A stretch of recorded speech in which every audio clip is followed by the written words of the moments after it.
obviously, at time was here this morning. We are not supposed to be learning Torah, and yet such should be our sins that we fill up the emptiness of Torah. So what we're going to do is we'll start with a text that appears on the list of approved texts for studying on Tisha B'Av from the stories of destruction in Masechet Gittin, and we'll use that as sort of a jumping off point to have to create kind of a broader perspective. Before we do that, a teensy bit of historical background. What we're going to do right now is we're going to meet four different rabbinic characters who represent four different generations of Tanaim, the rabbis of the Mishnah, who lived before and after the destruction of the Beit HaMikdash. So the second Beit HaMikdash was destroyed in the year 70 CE. Our first character is going to be Rabbi Yochanan ben Zakkai. He lived through the destruction. He was the leader of the Jewish people during that time. He represents the first generation of Tanaim. His students, Rabbi Yoshua and Rabbi Eliezer, were young students at the time of the destruction. They represent the second generation. We're then going to meet Rabbi Akiva. Rabbi Akiva, while alive during the time of the destruction of the Beit HaMikdash, did not have an adult relationship with the Beit HaMikdash, and he transitioned the people towards Merit Bar Kochva, which took place already in 135 CE, so we moved quite far. And then we'll meet Rabbi Akiva's student, Rabbi Yossi, who represents the fourth generation of Tanaim. What we're going to do is follow them as they walk around into and out of Yerushalayim. And through four different stories of rabbis walking near Makom HaMikdash, we're going to develop a spectrum of reactions to Korban. This is something that we could spend hours doing. I'm going to attempt to give a brief spira of some of the sources, some of the perspectives, and at the end, we'll try to figure out sort of which of them is appropriate for us right now in this moment. So the first source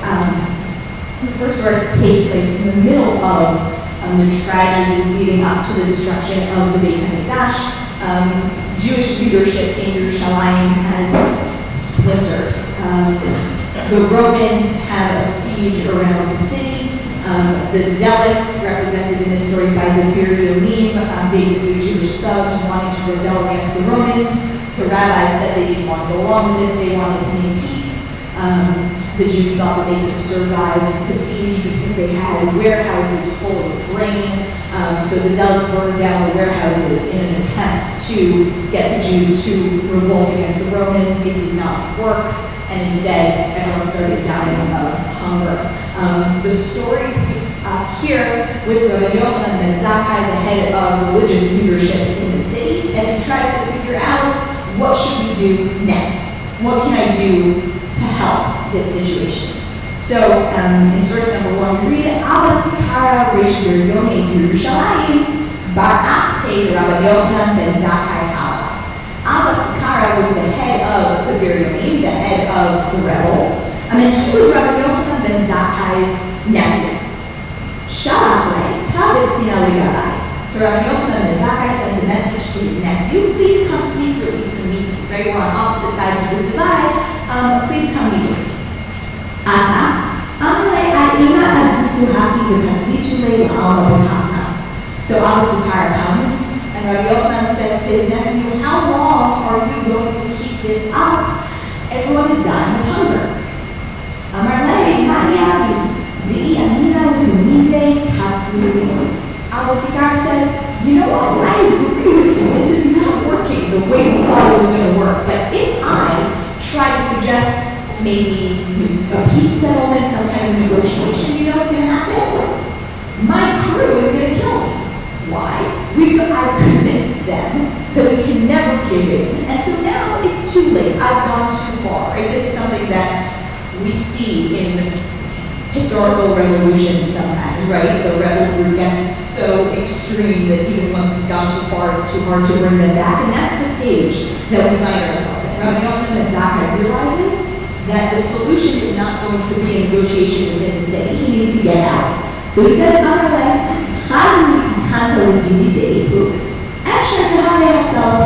So Rabbi Yochanan says, out of the city. Find me a way to get out of the city. And maybe I will find a Hatzala Porta, a little salvation. Maybe I can do a little bit of something. You need to get me out of the city. Why? Because it's the Zealots who are guarding the gates. Right? The Romans would be perfectly fine for Jews to come out of the city and surrender. It's the Jews not letting other Jews out of the city. So he says, you have to get me outside. So he said, I plan, Nikon Ashach Pinkitsire. He says, pretend that you're ill, and everyone will come and ask how you're doing. Bring something smelly and put it near you. And everyone will say that you died. That's the plan. We're going to get him out of his corpse. I'll be happy so you did this. And his students, Rabbi Eliezer and Rabbi Yoshua, carried him out. Okay, and then at the gate, there's a little bit of commotion. We're going to skip that bit. Skip to the 3 dots. Magically, the story skips how Rabbi Yochanan and Zakkai actually made it to the camp of Vespasian, the Roman general. Okay, it skips to the next scene because the drama of it is not the important part. The important part is that Rabbi Yochanan and Zakkai ends up in negotiation with the person who actually has power over the situation. Now, why doesn't he just ignore him, send him away, what are you doing? Well, what happens in the bit that I skipped is that Rabbi Yochanan and Zakkai says, one day you're going to be king. And Vespasian says, well, I'm not king, so I should probably kill you for saying that. That minute, a messenger comes in and says, Vespasian, Caesar has died, and the Senate in Rome has elected you to be Caesar. And Vespasian's like, wow, this guy clearly knew what he was talking about, so I'll give you one wish. Okay? He says, this is where we're at into the 3 dots. He says, I'm going home now, because I'm apparently the Caesar. They're going to send someone else to continue the siege. So ask me for something that I can give you.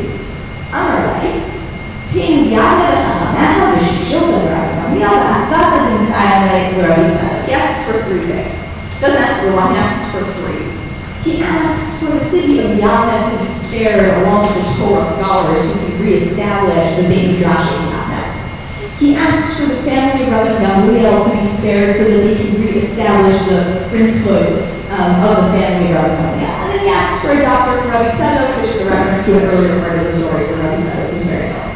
So he said ask for 1 thing, he asks for 3, but he doesn't ask for what we all probably would have been expecting him to ask. He doesn't ask, leave us alone. He doesn't ask, don't destroy the Beit HaMikdash. He doesn't ask, right, just be nice to us, send in some food. He doesn't ask for any of that. And in fact, he's criticized for this.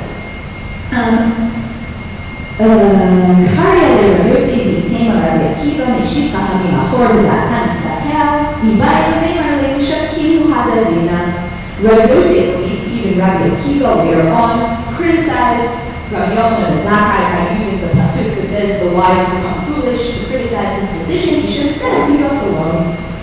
But Rabbi Yochanan and Zakkai thought,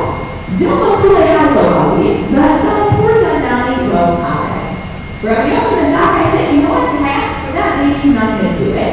And then we won't have even a Hatzala Porta, a little salvation. If you've been paying attention, you recognize that phrase, right? Rabbi Yochanan and Zakkai said, I need to get out of the city so that maybe we will have a Hatzala Porta. At that point in the story, you don't know if he has a plan. My theory is that he always had a plan. His plan was always to abandon Yerushalayim. And to a certain extent, that's the point of this whole year. At this point, Yerushalayim was rotten. Not worth saving. Rabbi Yochanan and Zakkai gave up on the city of Yerushalayim. He gave up, knowingly gave up on the Beit HaMikdash and made a decision to abandon the city because it could not be saved. The symbolism of him literally being carried out, smelling like a rotten corpse, is the story of Tisha, is the story of someone saying, this has gone too far.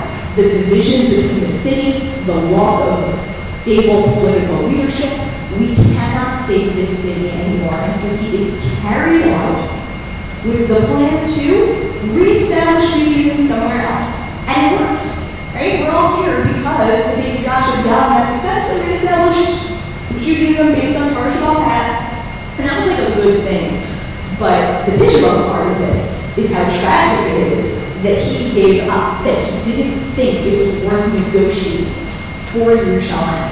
And so the part of the story that happens before the destruction is someone realizing that this physical location, the physical city, can't be saved anymore. And so you might think that that means the Rabbi Yochanan ben Zakkai never went back.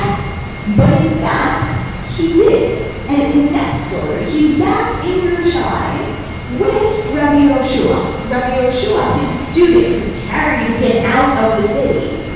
They go back. Look at source number 2. היה רבי יוחנן בן זכאי יוצא מירושלים, והיה רבי יהושע הולך אחריו, וראה בית המקדש חרב. Rabbi Yochanan ben Zakkai and Rabbi Yeshua are leaving Yerushalayim because they've gone back post-destruction, a few years after this story happens. And they see the Makom HaMikdash. Remember that in the period immediately after the destruction, the rubble was still there. Later on, the Romans plowed over Har HaGayim, but for many, many years, everybody could see what was left. Right? They could see the ruins. And so they're walking and they go past Har HaGayim and they see where the Beit HaMikdash used to stand. אמר רבי יהושע, אוי לנו, זה שהוא חרב, מקום שמחפים בו אבותיהם של ישראל. Rabbi Yeshua says, how tragic is it for us, this place that would atone for the Jewish people. אמר להם, בני אבירה לך. Rabbi Yochanan ben Zakkai says, my son, don't feel too bad about it. יש לך כפרה אחת שנפלותה, ובזה גמילות חסדים.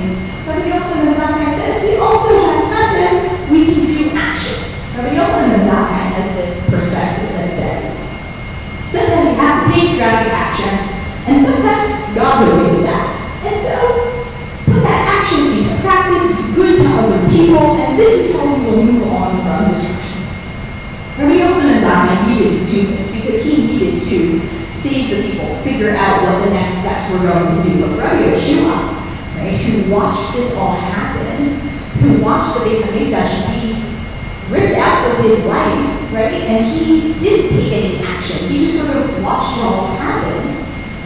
He has a hard time with this, right? And so his story is a story of establishing mourning practices. Because in the next source, we find out that there was quite a lot of debate about what it would look like to mourn the Beit HaMikdash after it was destroyed. Yeah, it's not just these rabbis who had this sad moment, right? Lots of people felt like, how are we going to make sure that our lives are never the same after this was taken from us? So if you look at source 3, the writer says, Tenrona, Shachara Habayit Bashnia, Rabu Rushim Yisrael, Shalom Echol Basar, Shalom Shlo Yain. After the Beit HaMikdash was destroyed, there were a group of ascetics who said, you know what, no more meat, no more wine. We lost the Beit HaMikdash. These things need to be completely cut out of our lives. נתפר רבי יהושע, אומר להם בניי, מפני מה היא אתם בשר ואין אתם שותים יין? Rabbi Yoshua comes to them, he's like, guys, like, what's up with this, right? What's with the no wine and the no meat? He, of course, knows the answer, right? But he wants to start a conversation. Education with this is a fascinating text in terms of how he gets them to realize the mistake they're making. But that's not the point right now.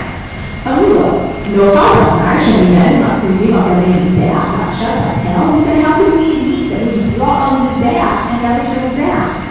נשתה יין שנסתים על גבי המזבח, ועכשיו בתל, how can we drink wine that was once brought and spilled it out on the מזבח, and now we have a מזבח? אמר להם, אם כן, לא נאכל, שכבר לא נאכל. So he says, okay, great, so no more bread, because bread is also brought as well. I'm sure the pair, okay, we can survive on fruit. Hero will not shake rather than Korean. Can't have fruit. We don't bring Korean anymore. I'm sure the hero not sharing. We can find other fruits that weren't brought as we could. We can survive.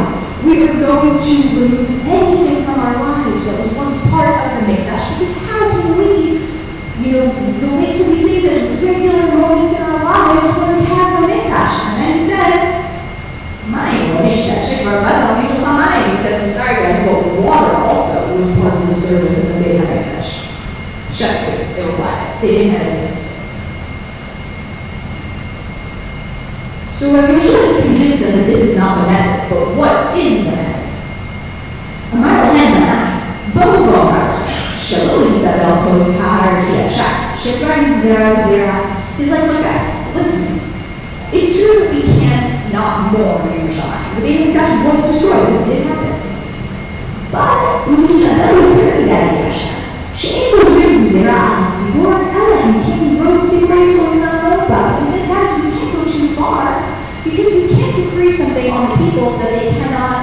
withstand. And so the continuation of the text goes on to describe Rabbi Yeshua's suggested mourning practice, many of which are still done today. Particularly, it says, the way we mourn in Yerushalayim is that at moments of fullness, at moments of happiness, we subtract one thing. When we plaster our homes, we leave a bit unplastered.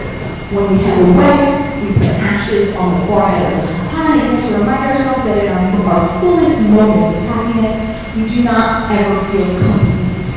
Interestingly, ribbing of glass under the Torah does not actually appear in the Gemara, but this concept is where that kind of developed from as well. And Rabbi Yeshua's point was, sadness over the Mikdash needs to be a part of our lives, but it can't be that we don't live normal lives. We need to live normal lives where mourning over the Mikdash is a part of them, and where we make sure that we do not forget. Rabbi Yeshua was in a place where he wanted to insist on some official mourning practices. He didn't want to say, we're moving on. He didn't want to say, let's do chesed and it will be fine, right? He said, I want us to feel sad. But I want us to feel sad in a way that I think is most effective. So he established what he thought was effective mourning practices, and we know that they work because we still do them, right? There's lots of things that people come up with that seem like good ideas, but they don't work. These ones work. Now let's meet Rabbi Akiva. Turn the page. There are two very famous stories about Rabbi Akiva, one more famous than the other, that appear at the end of Masechet Makot. The second story is more famous, but we're going to look at the first one first. They come one after the other, but again, the second one is who more people know, and you'll see why in a minute. V'kvar Rabbi Gamliel, Rabbi Elazar ben Azariah, Rabbi Yeshua, Rabbi Akiva, Malchim Bazar. This group of rabbis used to take walks together. There are lots of stories of them going places. They travel as a group. Rabbi Akiva is the youngest of this group. Everyone else in this conversation is a generation above him, except maybe Rabbi Elazar ben Azariah, who was young but elevated to a very prominent position. In any case, Rabbi Yeshua was Rabbi Akiva's teacher. Rabbi Akiva represents the younger generation in this story. So they're walking. We don't know where they're walking actually. ושמעו כל המונח של רואים על צד הרחוב 120 מיל, והתחילו בוכים רבי עקיבא מספר. They're walking from 120 mil away to hear the loud sounds of the triumph of the Roman Empire. And their eyes begin to cry, Rabbi Akiva is laughing. Why are you laughing? Why are you crying? hello, שמשתחווים מעצבים ומקדשים עבודה כוכבים ושבים נצח המשקיף ואנו בין הדרומרדל כאילו served באש ולא נפגע. They said, these Ovdim Wahhabim, they worship idols, and they're having all this success in life and everything is good for them, and our temple has been burnt in fire, and we're not crying. And by the way, these are the guys who burnt it up in fire, right? How could they have done this and everything seems to be going great for them? Rabbi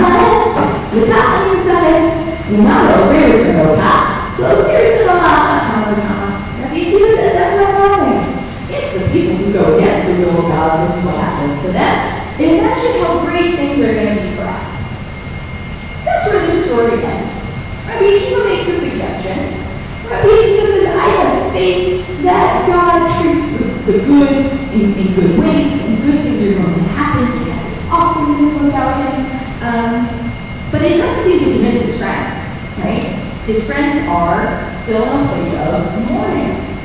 They're still holding the trauma of the destruction of the Beit HaMikdash so tightly within them that they can't get to a point of seeing that good might happen, right? They're so in the moment of the pain and the suffering.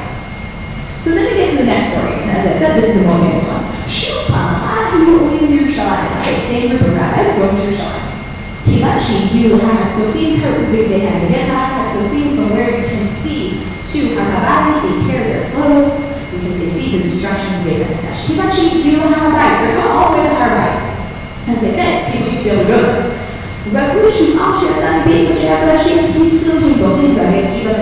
Same thing, they see now this place that was once the holy Beit HaMikdash, animals are running around, it's been destroyed. They cry, he laughs. At this point we should know, right? Why are you laughing? Why are you crying? במקום שכתוב בו, והזר הקרב עימה, ועכשיו שואלים חוזרו בו, ולא נבנה. It's different now. They bring a puzzle. They say, the pasuk says that anybody who's done cooking can't even go here. And now, look at what's happened to the Mikdash. Amar lahem v'kacha ani mitzachek. He says, Rabbi Akiva says, I also have a puzzle. Dictive. Va'ita li'edim me'amanim et Uriah, Kohen ben Zechariah ben Yevrachiahu, v'chinan ben Uriah et Zechariah, Uriah Mikdash Rishon, Zechariah Mikdash Sheni. There was a pasuk that puts Uriah and Zechariah next to each other, even though they lived at totally different times. Ella Talah Matu Nubuatu Shel Zechariah Nubuatu Shel Uriah. Uriah K'tiv Achim B'Gvachem Sinot Sadeh Zecharash. Zechariah K'tiv Ogesh Muskini Muskinot Yerkod Yerushalayim. Rabbi Akiva says that the prophecies of these two prophets are dependent on each other. Uriah prophesied that the Makom HaMikdash would be plowed over like a field. And Zechariah prophesied that one day old men and women would be sitting in the rebuilt Yerushalayim. Actually, it's kind of like Nubuatu Shel Uriah. Miteri Shelo Tziteni Nubuatu Shel Zechariah. עכשיו שמתקיימה נבואתו של אוריה, בידוע שנבואתו של זכריה מתקיימת. Rabbi Akiva says, now I know. I saw that Uriah's nevuah about the destruction happened, so I know that Zechariah's nevuah about the rebuilt Yerushalayim will happen as well. And here, the friends respond, Goshen is our room. Akiva nifantzanu, Akiva nifantzanu. They say, Akiva, you have comforted us. What's the difference between this story and the last story? Why did it work here? Because Rabbi Akiva's thing is not about optimism. It's fun to say Rabbi Akiva was an optimistic one. Hey, but everybody is supposed to believe that good things will happen. Rabbi Akiva's comfort to the rabbis was to say, let's step out of our living in the moment and the trauma, and let's view ourselves as part of a larger historical continuum. Let's see ourselves as just one piece of the picture. And if we see ourselves as part of a bigger picture, then we can see that good things are still to come. Last time we said, I believe that God will reward us one day, but that wasn't really helpful. What's helpful is to say, we knew the bad things were coming, and we know the good things will come too, because that's how it is supposed to work. And that's the story that Rabbi Akiva is telling the people to view. And that's why Rabbi Akiva sort of bridges this gap, right? He is the generation that's able to move from mourning the Mikdash in the moment to creating a bigger picture. I want to look at one more rabbi and that will finish. The next one is the story of Rabbi Yossi. Okay, we're skipping source number 5. It's a great source, you can look at it after. Let's skip Rabbi Yossi. Rabbi Yossi is living now at a point long beyond the destruction of the Beit HaMikdash. He never experienced the Beit HaMikdash. But when he wants to daven, he has an idea of a good place for it. The Gemara in the Masechet Brachot says, Tan, Amar Rabbi Yossi, פעם אחת הייתי מהלך בדרך, ונכנסתי לחורה אחת מחורות ירושלים להתפלל. Rabbi Yossi says, one time I was traveling, and I stepped into a destroyed building in Yerushalayim, seemingly in the area of the Beit HaMikdash to daven. But Eliyahu Zachor Azov, Shamar Eliyahu Petach, Eliyahu Rabbi came and stood to make sure that nobody disturbed me. Niti mi'ad shesiyamti tfilati. L'achar shesiyamti tfilati, amar li shalom alecha Rabbi. V'amarti lo shalom alecha Rabbi Mori. Eliyahu Rabbi says, hey, how you doing? I say, hi. But Amar li, but b'nei man chnas l'chor Azov. So he says, what are you doing davening in this destroyed building? Okay, so then he explains, I needed to find somewhere to daven, and I didn't want anyone to interrupt me, but I was davening on the side of the room.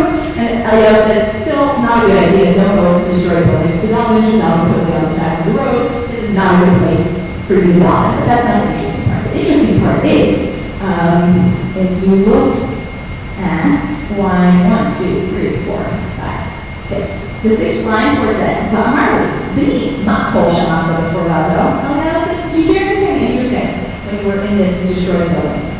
V'amarti lo, shamati ba'kol shemenahemet k'yivna. I heard the sound of God moaning like a dove. V'omer, oy levanim shalom be'aloteihem, frati abiti v'sarachti k'chali v'vitim k'uvein ha'umot. I heard the Bible say, oh, how sad it is for my sons because of their sins. I needed to destroy my house and they had to go out into Galilee. V'amar chayacha v'chay roshcha לא שעזו בלבד אומרת כך, אלא בכל יום ויום 3 פעמים אומרת כך. Eliyahu Hanavi says, this isn't like a one-time thing. God says this 3 times a day. ולא זו בלבד, אלא בשעה שישראל נכנסים לבתי כנסיות ולבתי מדרשות ואומרים לאיש בית גדול מבורך, הקדוש ברוך הוא מנענע ראשו ואומר, אשרי הנער שמחסין אותו בביתו כך, מה לו לעם שהגלה את בניו, ואוי להם לבנים שגלו מעל שולחן אביהם. Eliyahu Hanavi says, every time Jews go to shul to daven and they say the Eish Rabbah, God says, it is so wonderful to be the king who is praised like this, and yet, how awful it is for a father to have sent away his sons, and for the sons to be sent away from their father. Now, this story is different from the other stories that I brought. The story of Rabbi Yossi is the story of a question. It's the story of the question of whether the only place that we can connect to the memory of Yerushalayim is in Yerushalayim itself.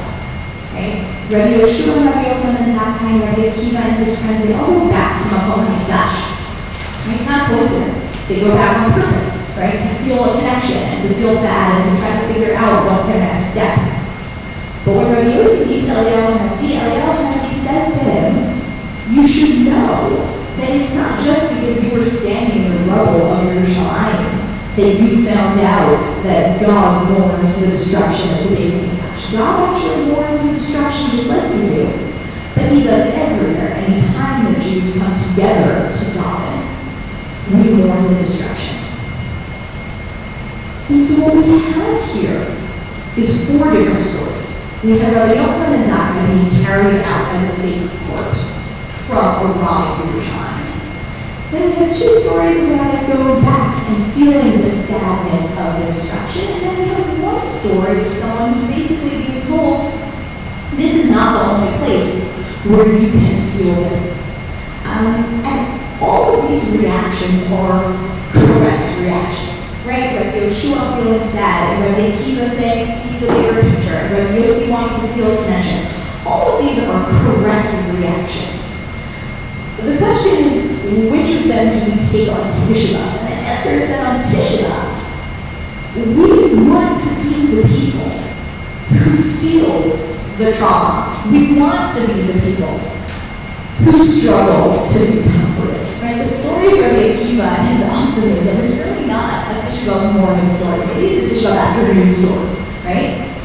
The point right now is to realize that this is the big picture of Jewish history. And yet on Tisha B'Av, we try to tap in to the moment that it actually happened, to try to feel what we would have felt had we seen the Beit HaMikdash one day and had it not be there the next. And then, as we move through the day, we start to consider these bigger pictures. We start to consider how might we move on. We start to consider what the lessons might be. With the goal of eventually realizing that mourning over Yerushalayim is in fact something that we can do 3 times a day whenever we come together with people. We can always access that feeling to a certain